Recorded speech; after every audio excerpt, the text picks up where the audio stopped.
fine young gentlemen are here alongside me to talk you through it. Dharmesh Sheth and Mark McAdam. Yeah, you two, you're the only two here. What a way to spend my Friday evening with you two guys. I'll tell you what, let's start with Bryan Mbeumo, Dharmesh, because it feels like there's been a big breakthrough in the last few hours. We should really file this one under saga, I think, the length of time that this one has taken. The entire transfer window, we have been talking about Bryan Mbeumo's potential move from Brentford to Manchester United. Well, there has been a breakthrough, as you mentioned. Manchester United have agreed a deal with Brentford for Bryan Mbeumo. The deal in total is worth £71 million.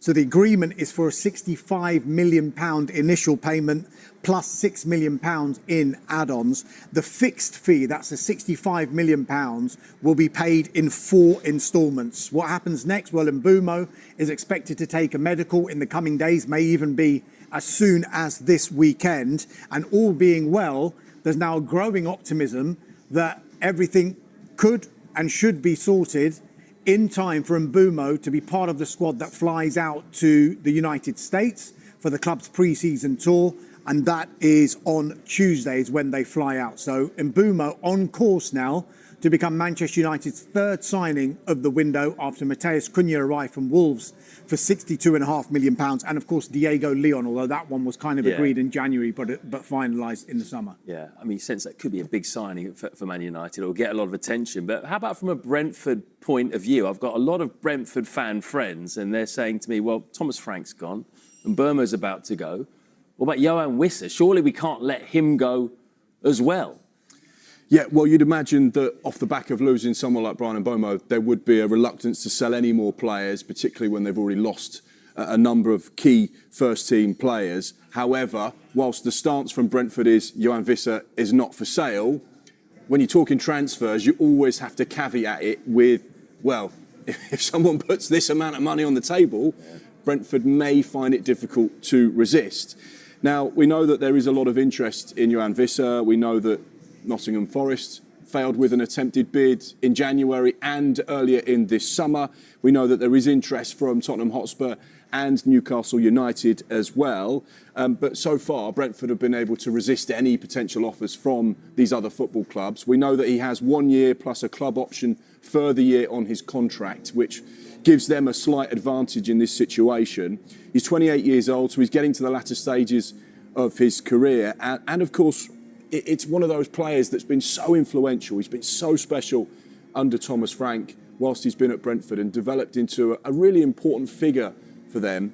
You can understand why Brentford say, we don't want to sell all of our star players. We know that that could be leaving us in a perilous position if we were to do that. So therefore, the price tag may have just gone up a little bit from what it was this time last week.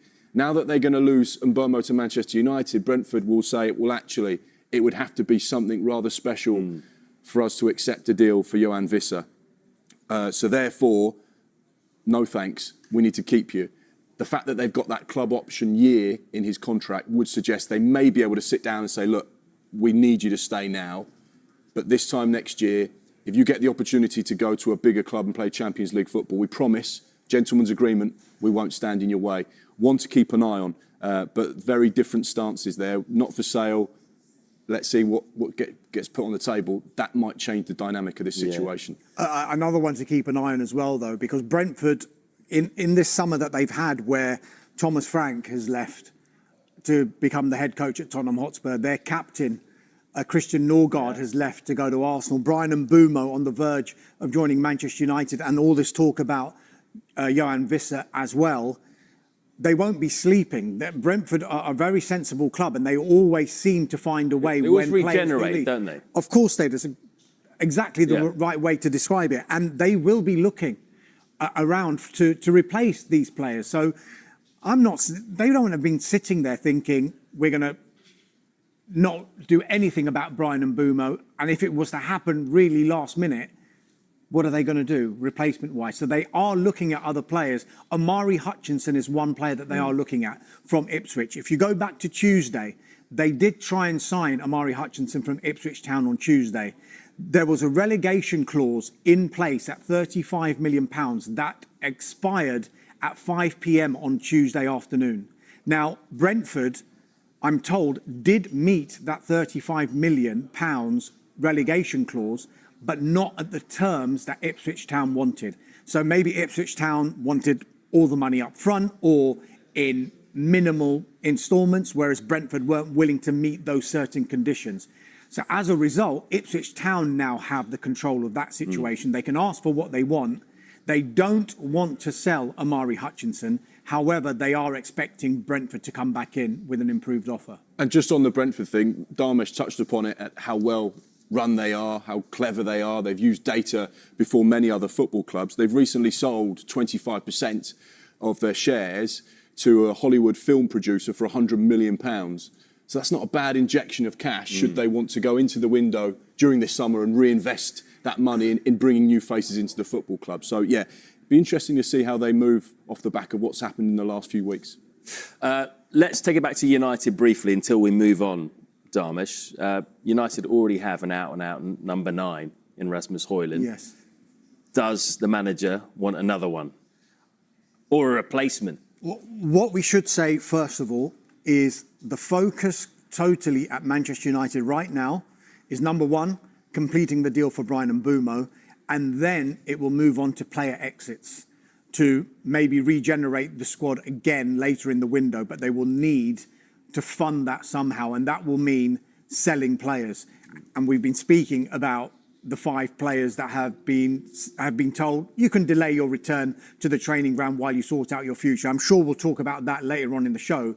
But the number 9 situation is something that won't go away. We have been talking about it throughout this transfer window, that one of the priority positions for Manchester United was to bring in a number 9. They have explored the conditions for deals on a number of players. Aston Villa's Ollie Watkins, Sporting's Victor Gyökeres, who is clearly on his way to Arsenal now, and also Chelsea's Nicholas Jackson.